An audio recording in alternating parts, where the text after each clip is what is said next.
Ernest Hemingway. Okay, Ernest Hemingway is known as a writer from America.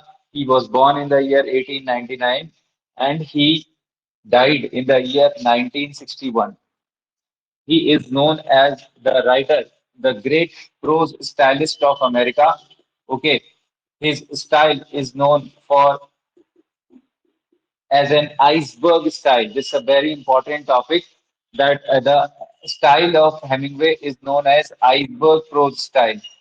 Please note करेंगे iceberg prose style सबसे important topic है Hemingway के topic पर iceberg prose style now iceberg means to write in a very sparse SPARSE sparse prose sparse or laconic these are the key words that I am giving in the class sparse or laconic prose LACONIC now sparse or laconic means Correct.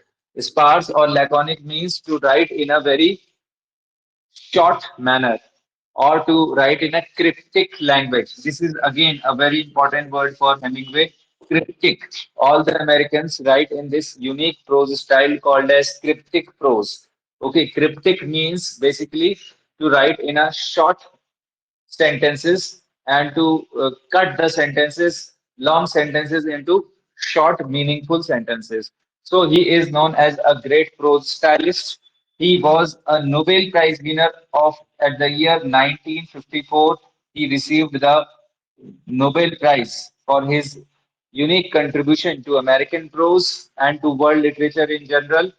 He was also a Pulitzer Prize winner in the year 1953 for the novella The Old Man and the Sea. बहुत ही important novella है all over India जितनी भी MA की universities हैं उनमें ये novella लग रहा है the old man and the sea greatest work कहा जाता है हेमिंग्वे का the old man and the sea is a story about a Cuban fisherman called as Santiago. Okay, the hero of the novel is Santiago, and he is known as the code hero. Note करेंगे code hero. This is a unique hero of Hemingway's novel, which actually represents a symbolism. Code hero means symbolism. ठीक है that means he is representing through a code और a symbol ठीक तो यहाँ पर वो Jesus का सिंबल को दिखाते हैं Santiago a Cuban fisherman and his story of how he goes और went without fishing for 84 days ठीक है the old man and the sea was published in 1952 and is considered as one of the very important works of Hemingway. So, guys, let us continue writing about Hemingway. So, these are some important headings. Like he was known as the great prose stylist. Under prose stylist, I have given you the iceberg style or iceberg prose, which he called himself as an iceberg prose writer, and which means sparse, laconic, cryptic prose. He was a Nobel Prize winner of 1954, got Pulitzer in 1953 for Old Man and the Sea. Now let's move on to the very important point of Hemingway, and that is he is called as the writer of the lost generation. So this is a very important point about Hemingway. The term lost generation was given to Hemingway and Fitzgerald. Okay, the term was given to Hemingway and Fitzgerald by Gertrude Stein. Yes, guys, a very important American critic. Gertrude Stein, a female American critic known for her uh, analysis of American literature. Gertrude Stein coined this term, the lost generation. Okay, and let me tell you that in the novel, the sun also rises.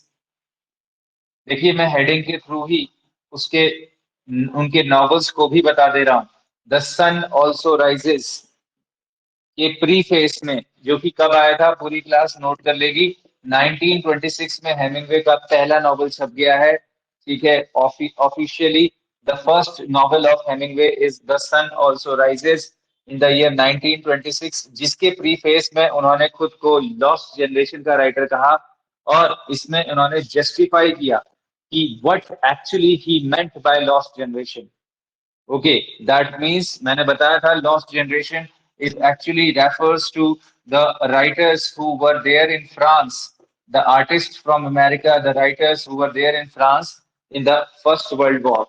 Okay, so expatriates, ये word note कर लेना, exams में आएगा। Expatriate, writer of expatriate generation. और lost generation में मैंने एक और राइटर क्या बोला, एफ स्कॉट फिट्जगेराल्ड। ठीक है, ये दोनों को राइटर्स ऑफ लॉस्ट जनरेशन कहा जाता है। तो लेकिन ये क्वेश्चन बनेगा पेपर में कि कहा किसने, कॉइन किसने किया, गर्टी और स्टीन ने। और एक क्वेश्चन ये बनेगा कि किसने इसको पॉपुलराइज करा, तो आंसर आएगा हेमिंग्वे। कौन से नॉवल के प्रीफेस में, द सन ऑल्सो राइजेस में, जो कि 1926 में ऑफिशियली इनका फर्स्ट नॉवल माना जाता है। यहाँ पर थोड़ी सी कंट्रोवर्सी है कि द सन ऑल्सो राइजेस इनका पहला नॉवल है या फिर एक वर्क इन्होंने और लिखा था। नोट कर लेंगे इसी के साथ साथ ही, the torrents of spring, the torrents of spring. ठीक है, ये एक कंट्रोवर्शियल नोवेला है जो कि इन्होंने, एक स्पूफ है, स्पूफ, स्पूफ समझते हैं, स्पूफ या पैरोडी। पैरोडी तो सबको पता है, पैरोडी हमें पता है किसी वर्क पे जब हम मिसमैच्ड इमिटेशन करते हैं तो उसको पैरोडी कहते हैं। तो इट इज अ स्पूफ या पैरोडी ऑफ एंडरसन और ऑफ एन अमेरिकन राइटर। एक अमेरिकन नॉवेलिस्ट थे, उनका वर्क अभी आप लोग देख लीजिएगा, कौन से अमेरिकन राइटर है, उसकी पैरोडी इन्होंने इस वर्क में करी है, मगर इसको ऑफिशियली पहला वर्क नहीं कहते हैं। ये एक नोवेला है। क्या है नोवेला, सेम ईयर 1926 में ही आया है। ठीक है, नोवेला है, नॉवल नहीं है, पूरी क्लास ध्यान से सुनेगी। The torrents of spring is a novella, it's not a full proof novel, and it is a spoof और parody of an American writer. Question mark दिया है मैंने, आपको होमवर्क में ढूंढना है कि किस अमेरिकन राइटर की वर्क की ये वर्क पैरोडी है। ठीक है, तो ये जो है बहुत ही इंपॉर्टेंट पॉइंट है। और सारे बच्चे ध्यान देंगे कि लॉस्ट जनरेशन टर्म किसने दिया और किस पर दिया, ये मैंने बता दिया आपको। चलिए नेक्स्ट पॉइंट आ जाते हैं हम, थर्ड पॉइंट देते हैं। ठीक, तो हेमिंग्वे की राइटिंग स्टाइल पर चल रहा है points.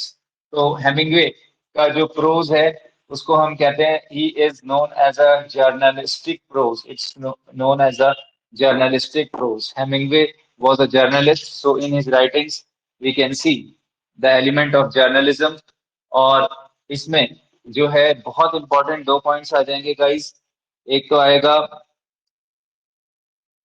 he was a reporter, cub reporter, CUB, cub reporter, cub means a reporter who is underage, कब शेर के बच्चे को कहते हैं। ठीक है, तो अंडर एज रिपोर्टर को कब रिपोर्टर कहते हैं, CUB। So he was a cub reporter of Kansas City Star. Note कर लेंगे, कांसास सिटी स्टार। बहुत बार ये क्वेश्चन पूछा है कि कौन से न्यूज़पेपर के रिपोर्टर थे।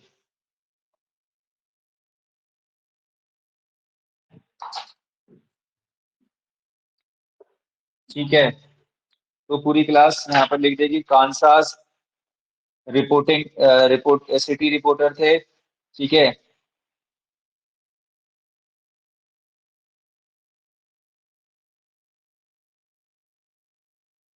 और इसके अलावा टोरंटो स्टार में भी रहे ये as a city reporter, Toronto Star. तो ये दोनों न्यूज़पेपर्स के नेम आ जाएंगे, कांसास सिटी स्टार और टोरंटो स्टार। तो जर्नलिस्टिक प्रोज था इनका, very matter of fact tone कहते हैं इनकी राइटिंग स्टाइल को, यहीं पर ही आप लिख सकते हैं, matter of fact, that means बिल्कुल टू द पॉइंट लिखना।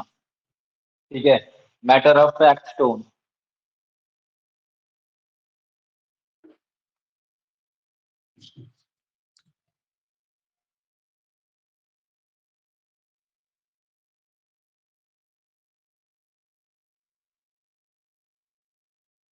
फिर उसके बाद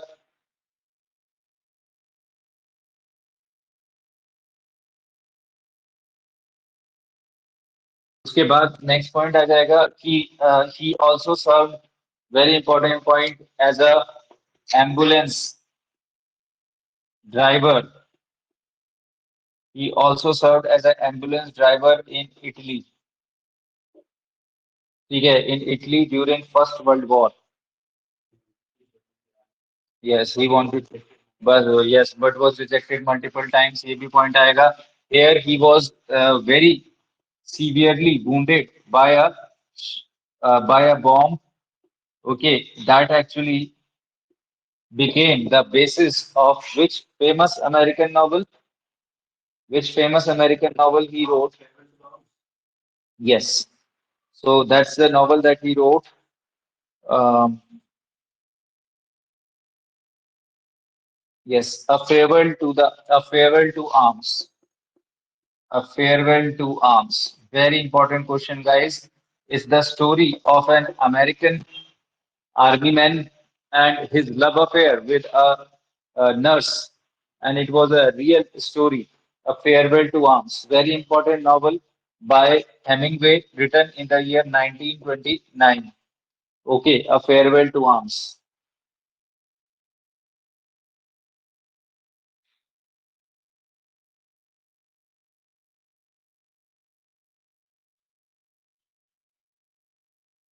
It's the story of an American lieutenant and an Italian nurse. Love affair between an American lieutenant की स्पेलिंग देख लेंगे. ठीक है. American lieutenant and an English nurse, sorry, not Italian, but an English nurse.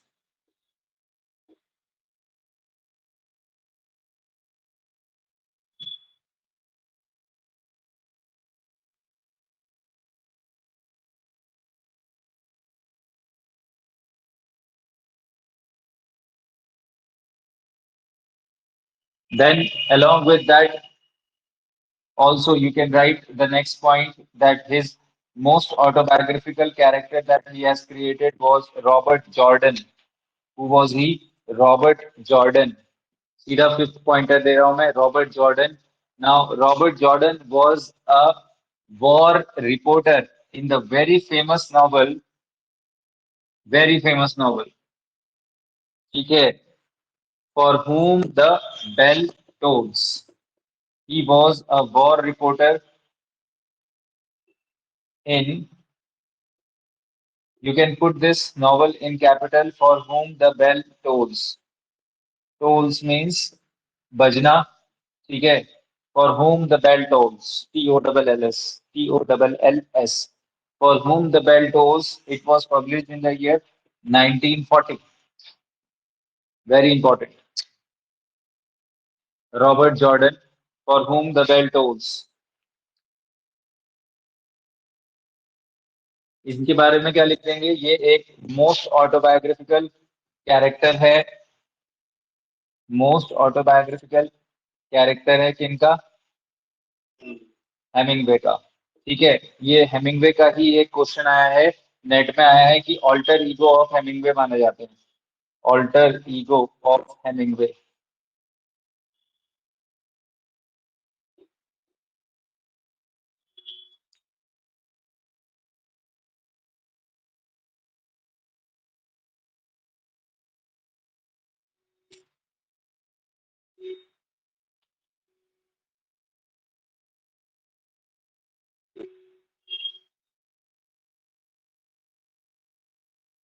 ठीक है.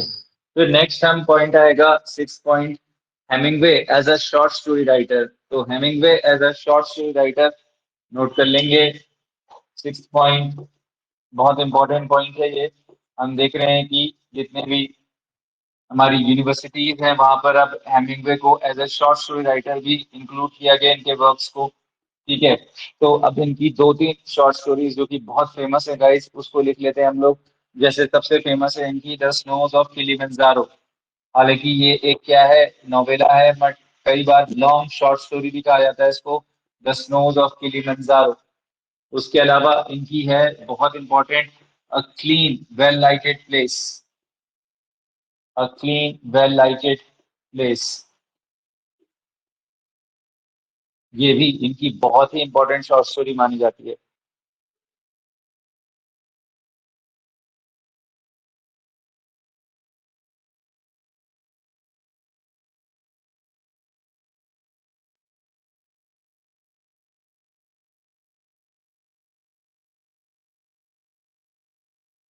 फिर एक है इनकी winner takes nothing, winner takes nothing.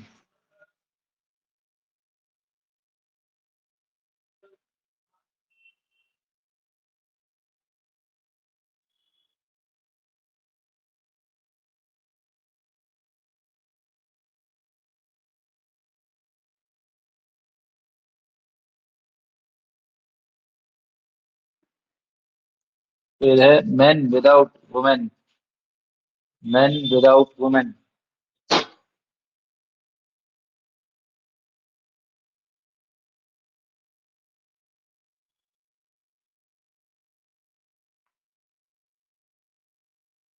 Exam में बहुत बार पूछा जाएगा ये वर्ड भी, मैन विदाउट वुमेन। ठीक है, तो ये आप देख लेंगे।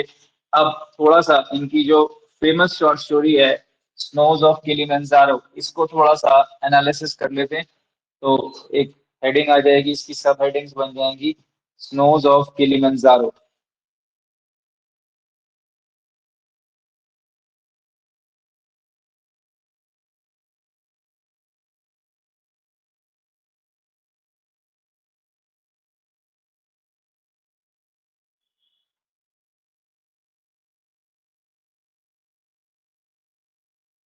So this is a magazine. This is a short story published in 1936 in a magazine called as Square, Esquire. This magazine, this story was published, and then eventually it was republished in 1938 under the very famous collection, The Fifth Column. The Fifth Column, and the first, the fifth column, and the first 49 stories. पूरी class ढंग से note करेगी। The fifth column and the first 49 stories in this collection it was published.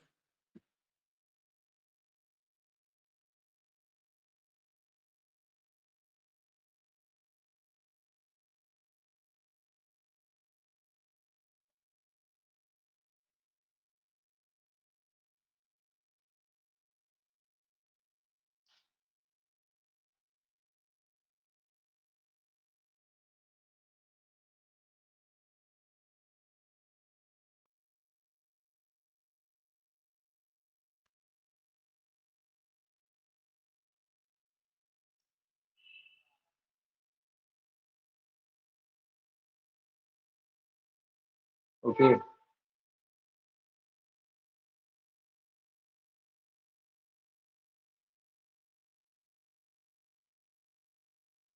so the snows of Kilimanjaro about is about the story of the writer Harry and his conversation with his wife Helen.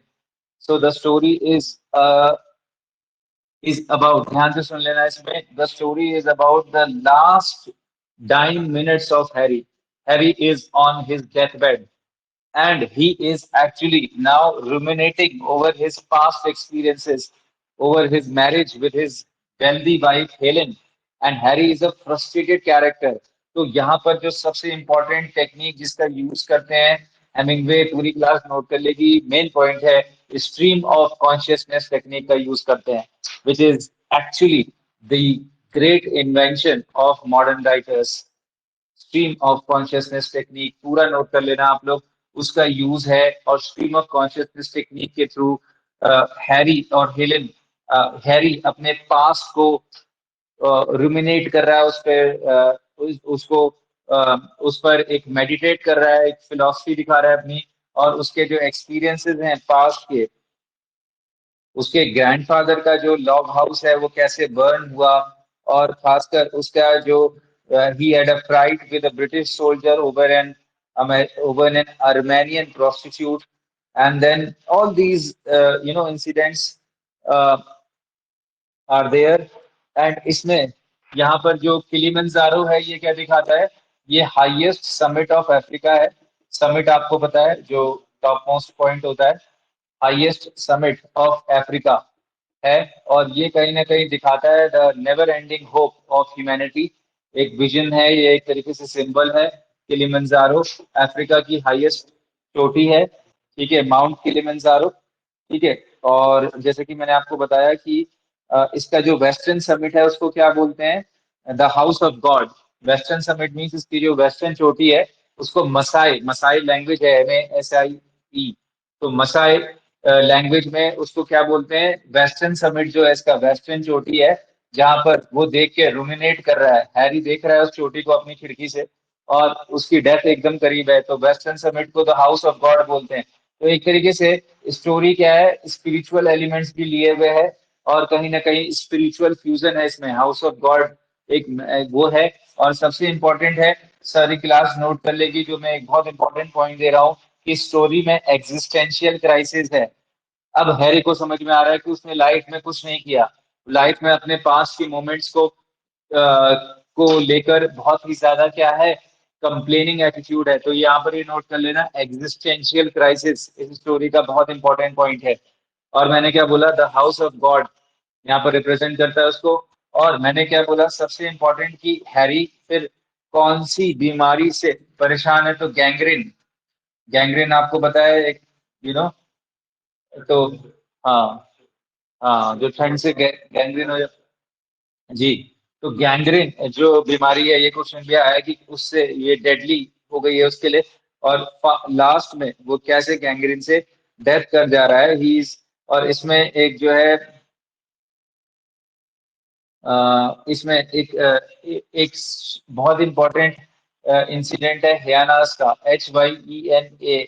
हयाना, हयाना आपको पता है, ठीक है, an animal, wild animal type का, dog type का होता है, और ये काफी अपशकुनी माना जाता है।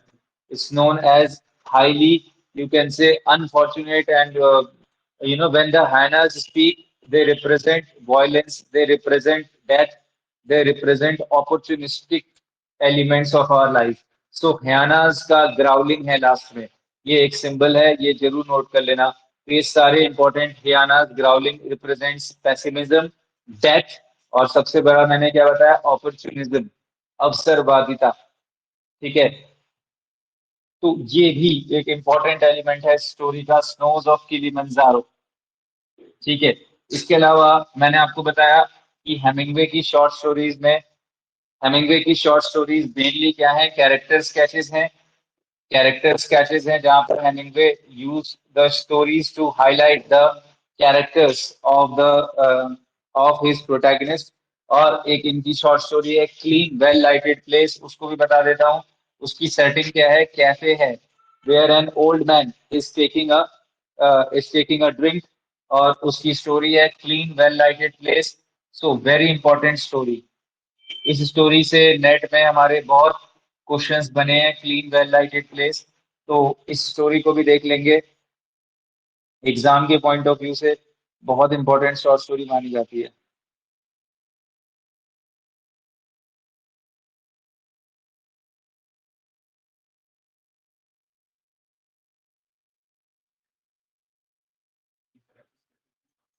हाँ, शॉर्ट स्टोरी के अंदर जितनी भी इनकी शॉर्ट स्टोरीज हैं वो कैरेक्टर स्केचेस हैं। ठीक है, जितनी भी शॉर्ट स्टोरीज हैं वो कैरेक्टर स्केचेस हैं, और उसमें प्लॉट नहीं है, there is no plot, but there is focus on the characterisation. ठीक है, and it was published in 1933, a very important short story. Okay, winner take nothing में ये स्टोरी को है। और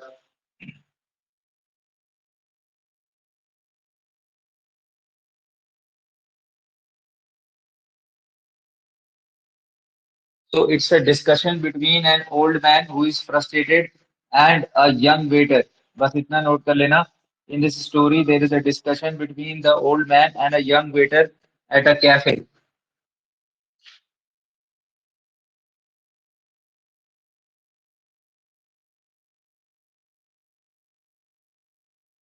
Again, the story is all about the existential crisis of an old man. So if you can look at the recurring theme of Hemingway, it is existential crisis.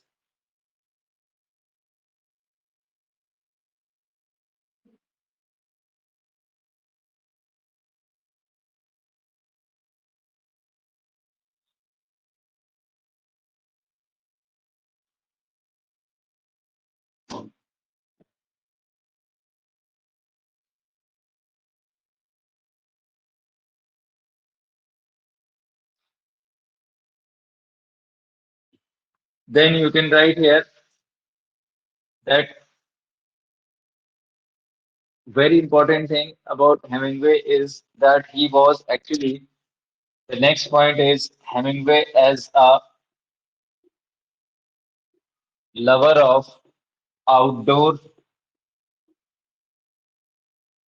Activities outdoor activities में Hemingway के बारे में बहुत कुछ लिखा जा सकता है एक heading Hemingway as a lover of outdoor activities तो उसमें इसकी सब हेडिंग्स बना सकते हैं आप कि हेमिंगवे ने क्या क्या किया है Hemingway is remembered mainly as a great fisherman इनके जो एक्सपीरियंसेस हैं एज अ ग्रेट फिशरमैन वो इन्होंने लिखा है मैंने बताया the old man and the sea which is a story about a Cuban fisherman old man and the sea ठीक है इसके अलावा मैंने क्या बताया था Hemingway has also appeared as a bullfighter, not exactly a bullfighter, but he was a supporter of bullfighting in Spain.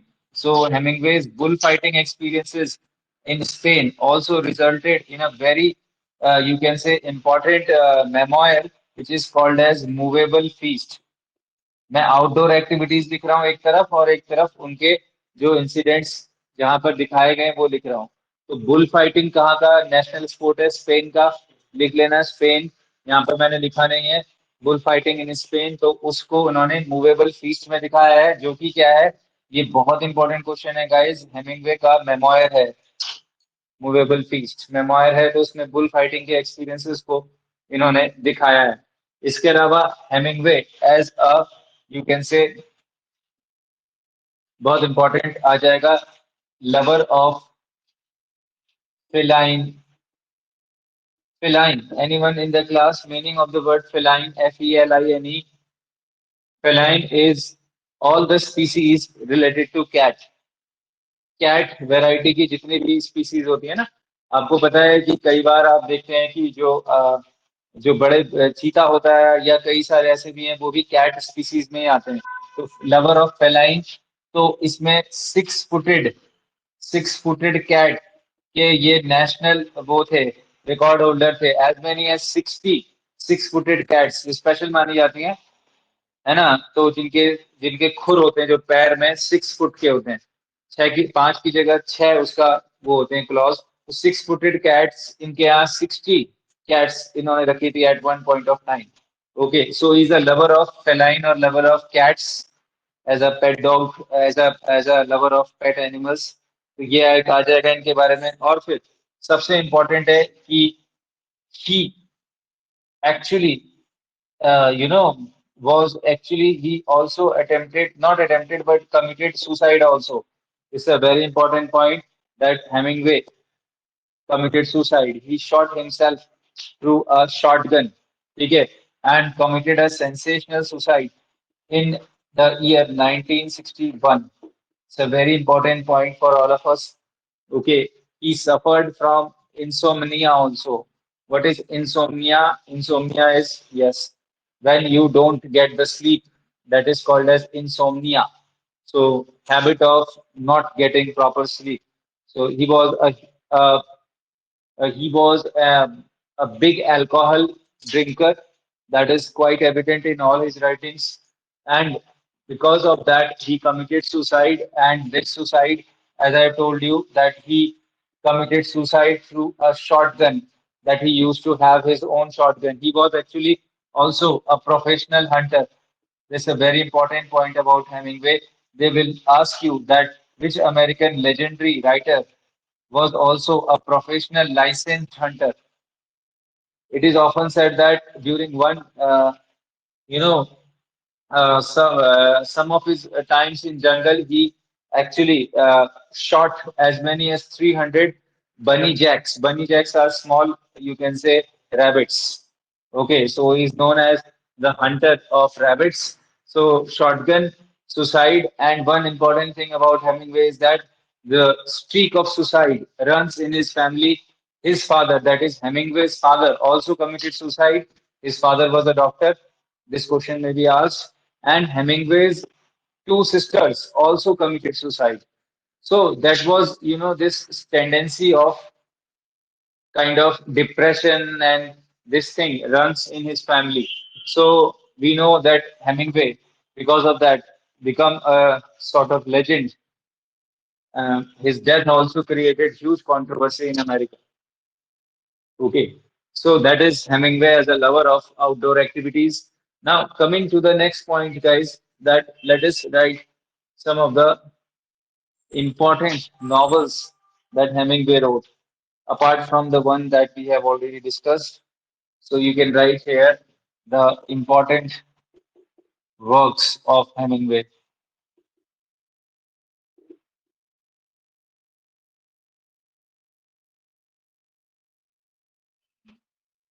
So one is Across the River and Into the Trees. Across the River and Into the Trees,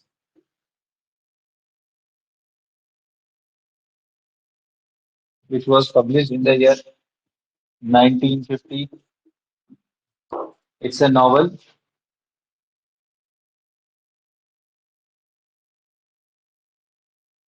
Then Death in the Afternoon. Death in the Afternoon is an essay, so it's a non-fiction. Then Green Hills of Africa. Green Hills of Africa. Again, it's a kind of travelogue. It was published in the year 1935. If you remember his great novella, The Old Man and the Sea, in the great novella Old Man and the Sea, he also talks about African safari, a very important theme in his novels. Safari, traveling through the jungle, safari. So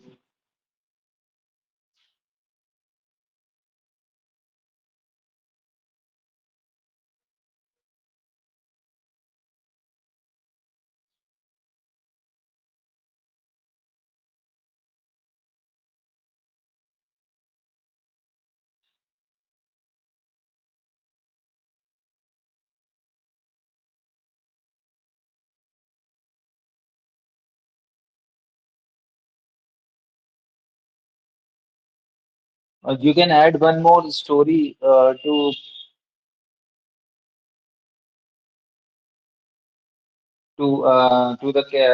that collection, or you can write here only the Indian camp.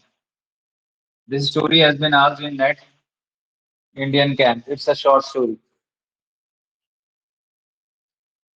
It is about the travels with his doctor father on a house call.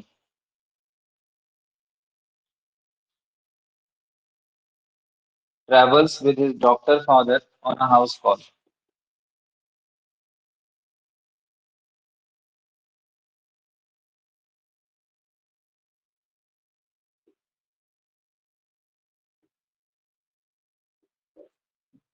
I have already shared that his father was a doctor.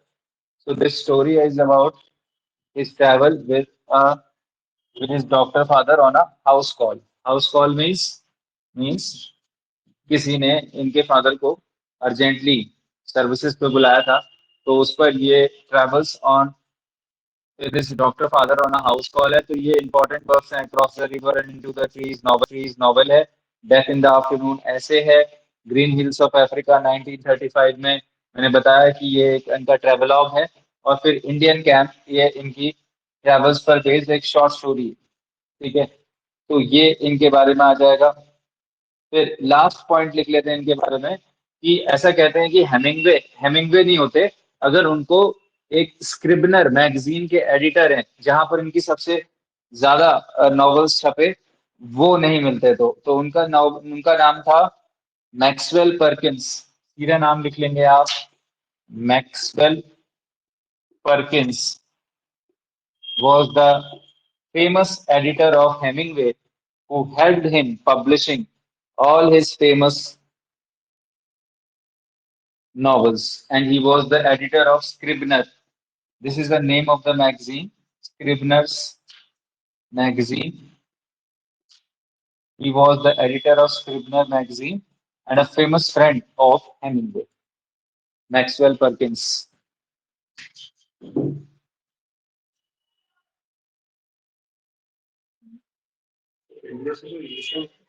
नहीं, Indian camp में कोई relation नहीं है इसका, वो खाली इसमें है।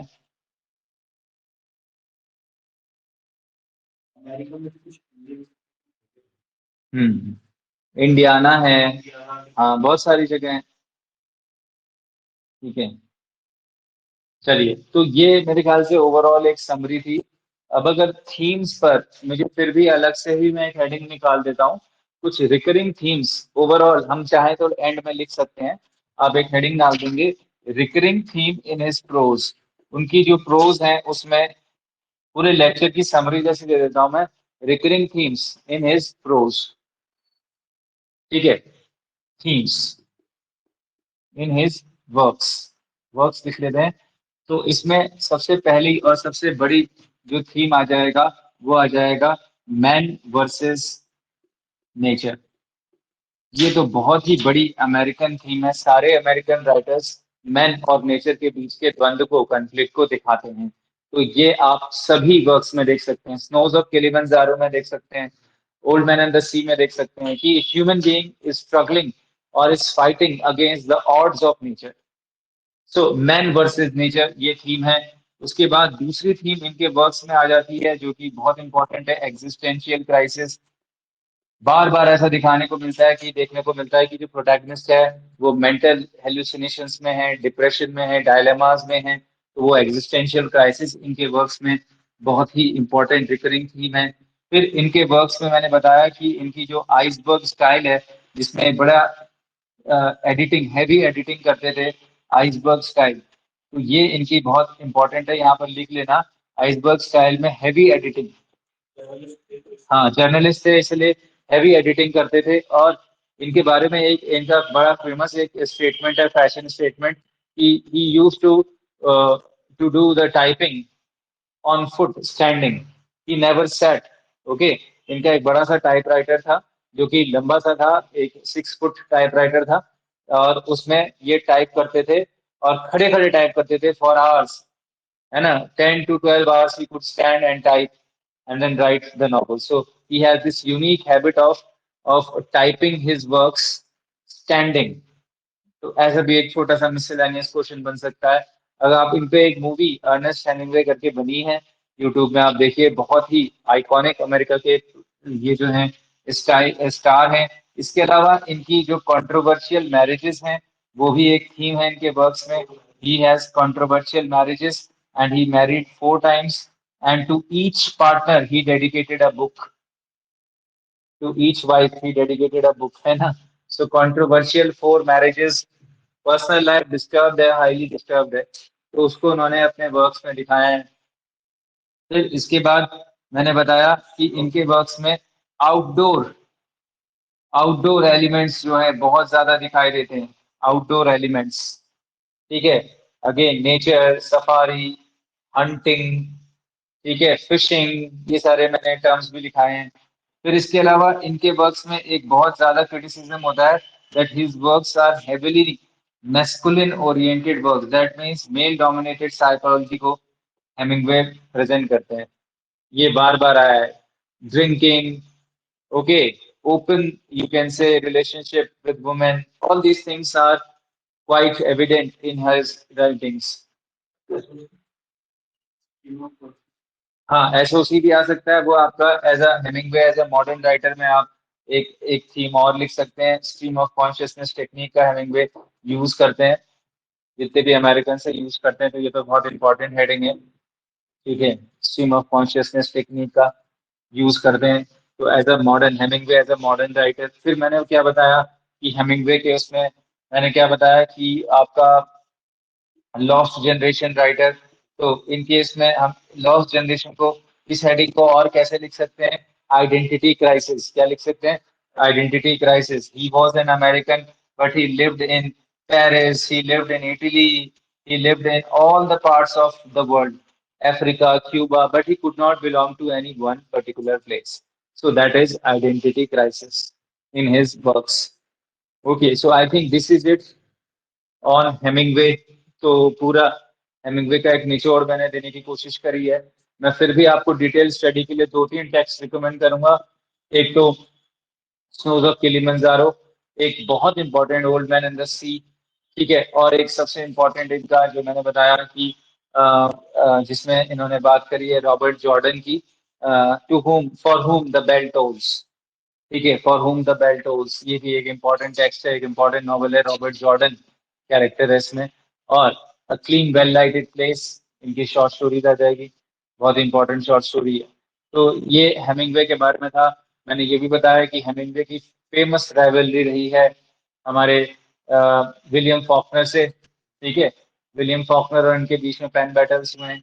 इवेंचुअली विलियम फॉकनर को भी नोबेल प्राइज मिला अमेरिका में, ठीक है। और हम देखते हैं हेमिंग्वे को भी इवेंचुअली 1954 में जो है नोबेल प्राइज मिला। बट हेमिंग्वे के वर्क्स में अगर आप चाहें तो डेथ भी एक बहुत बड़ी थीम है, जो कि ज्यादातर अमेरिकन पोएट्स या नॉवलिस्ट के वर्क्स में देखने को मिलती है। Death, he is obsessed with death, pessimism, death, okay, realism, बहुत स्टार्क रियलिज्म है इनके वर्क्स में। तो ये सारी थीम है जो कि आप देखेंगे स्नोज ऑफ किलिमंजारो की तो थीम ही डेथ है, कि it's a meditation on death. और मैंने बताया कि इस थीम पर हेमिंग्वे का ये शॉर्ट स्टोरी इतना फेमस क्यों हुआ, क्योंकि इस पर फेमस हॉलीवुड मूवी बनी, और जिस एक्टर ने इसमें वर्क किया, जो जो हैरी का जो रोल किया, वो बहुत ही फेमस हो गया। हैरी वर्सेस हेलन, जो डायलॉग्स हैं इसमें बहुत ही फेमस हो गए। तो जो मूवी है जरूर रिकमेंड करूंगा मैं, यूट्यूब में आप देखें उस मूवी को, खासकर जिनके कोर्स में लग रहा है ये। तो आप देखेंगे कि एक नेचर और लैंडस्केप का यूज करते हुए कैसे एक ह्यूमन बीइंग के डिके को, स्लो एंड ग्रेजुअल डिके को दिखाया गया। तो wonderful, beautiful, aesthetic appeal this story has, ठीक है। So with this I conclude my discussion on Hemingway, ठीक है। Thank you.